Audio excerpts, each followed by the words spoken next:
जय शिवराय शेतकरी मित्रांनो आपण बघत आहे की 2-3 दिवसापासून सोयाबीन आणि कापसामध्ये खूप प्रचंड प्रमाणात दरामध्ये घसरण होताना आपल्याला दिसून येत आहे.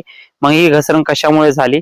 तर ही भारत अमेरिका जो करार झाला त्या करारामुळे आपल्याला या व्यापाऱ्याने लगेच इकडं इफेक्ट दाखवणे चालू केलेला आहे आणि हा इफेक्ट फक्त बाजारभावावर त्या ठिकाणी अवलंबून राहिलेला आहे. शेतकऱ्यांना खूप कोंडी झालेली आहे. कापूस सोयाबीन इकावी की नाही इकावी असा प्रश्न शेतकऱ्यांपुढे पडलेला आहे. कारण दरामध्ये 500-600 रुपयाची घसरण झाली आहे. आपण गेल्या आठवड्यात जर बघितलं तर सोयाबीनला जो भाव होता तो 5,800 रुपये हा प्लांटचा भाव होता आणि कापसाचा सुद्धा भाव 8,200 रुपये जिनिंगचा भाव होता. आणि हे दोन्ही भाव असताना अचानक कापसामध्ये आणि सोयाबीनमध्ये 2-3 दिवसांमध्ये घसरण होऊन सोयाबीन 5,200 आणि कापूस 7,800 रुपयावर आलेला आहे.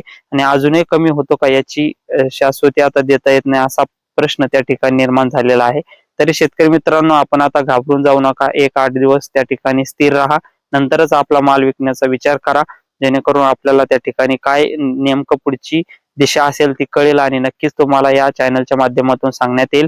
त्यामुळे आपलं पेज फॉलो करा आणि आपल्या शेतकरी बांधवांपर्यंत माहिती पोहोचवण्याचा प्रयत्न करा. इन्स्टावर बघत असाल तर इन्स्टाला नक्की फॉलो करा. धन्यवाद. जय जवान जय किसान.